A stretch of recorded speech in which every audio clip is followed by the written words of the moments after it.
Frère Baxing témoigne qu'aux Indes,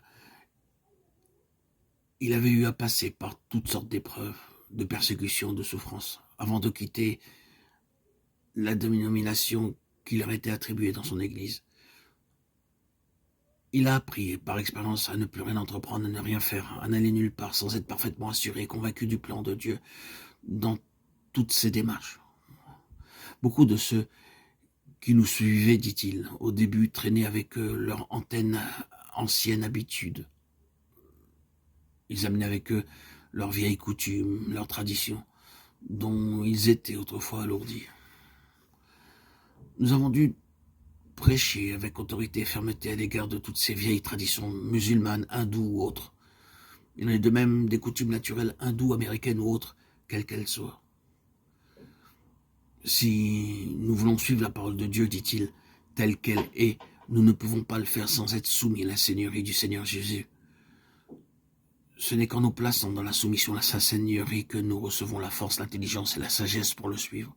Ce n'est que lorsque l'arche fut vraiment amenée à sa place spécifique qu'il purent alors offrir des sacrifices et adorer. De même, ce n'est que lorsque nous sommes soumis à la tête suprême, au chef, que nous pouvons adorer correctement. Il faut que le Seigneur reçoive sa place pleine et entière. Il faut aussi que les yeux soient complètement détournés des prédicateurs pour n'être fixés que sur Jésus seulement. De plus, lorsque nous sommes réunis pour l'adoration, nous ne devons pas être gouvernés par l'horloge ou par notre montre. Il faut que le Seigneur ait entièrement entre ses mains tout le temps qu'il veut pour l'adoration ou pour tout autre service. Ce n'est qu'alors que nous jouissons de la pleine liberté dans l'adoration. Au moment où les sacrificateurs sortirent du lieu saint, car tous les sacrificateurs présents s'étaient sanctifiés sans observer l'ordre des classes, et tous les Lévites qui étaient Chantre, Asaph, Éman, Jéduthun, leurs fils, firent retentir les trompettes, les cymbales et les autres instruments et célébrèrent l'Éternel par ses paroles, car il est bon, car sa miséricorde dura toujours. En ce moment, la maison de l'Éternel fut remplie d'une nuée. Les sacrificateurs ne purent pas y rester pour faire le service à cause de la nuée, car la gloire de l'Éternel remplissait la maison de Dieu. 2 Chroniques 5, 11, 14.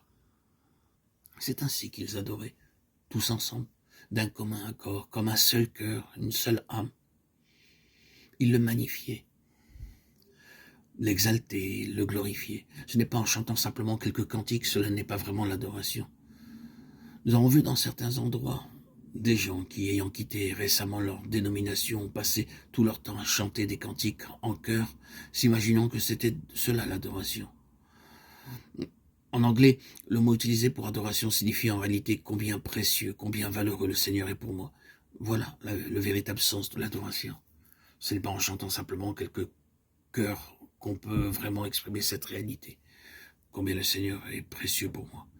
Je vais vous donner une simple illustration.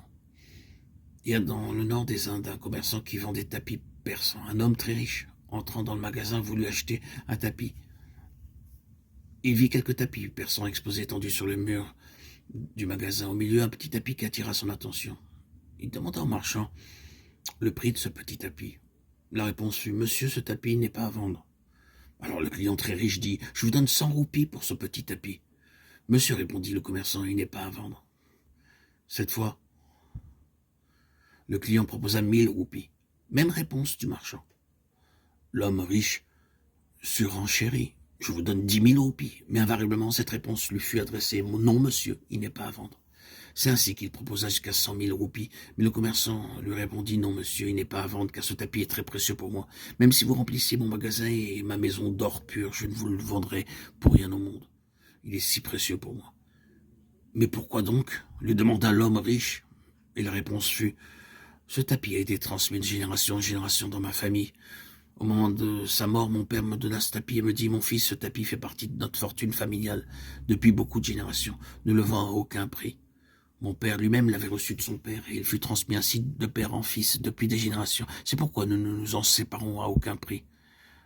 Voilà, frères et sœurs bien-amis, bien-aimés en Christ, auditeurs et auditrices, chers abonnés, ce qu'est l'adoration. En anglais, cela signifie en quelque sorte « voici ce qui a de la valeur ». Avant de rompre le pain, nous passons un temps dans l'adoration. Et nous disons par cela « le Seigneur Jésus-Christ est plus précieux pour moi que mon père, ma mère, mon mari, ma femme, mes enfants, mon travail, ma fortune et toutes choses ». Ce doit être une expression personnelle de la part de chacun de nous. Ce n'est pas en chantant quelques cantiques, à ce moment-là, que nous adorons vraiment. Mais chacun à son tour peut exprimer devant Dieu à haute voix combien le Seigneur Jésus-Christ est devenu précieux pour nous. Et pour adorer ainsi, il nous faut suffisamment de temps. Il faut aussi que ce soit une expression personnelle, individuelle de notre part.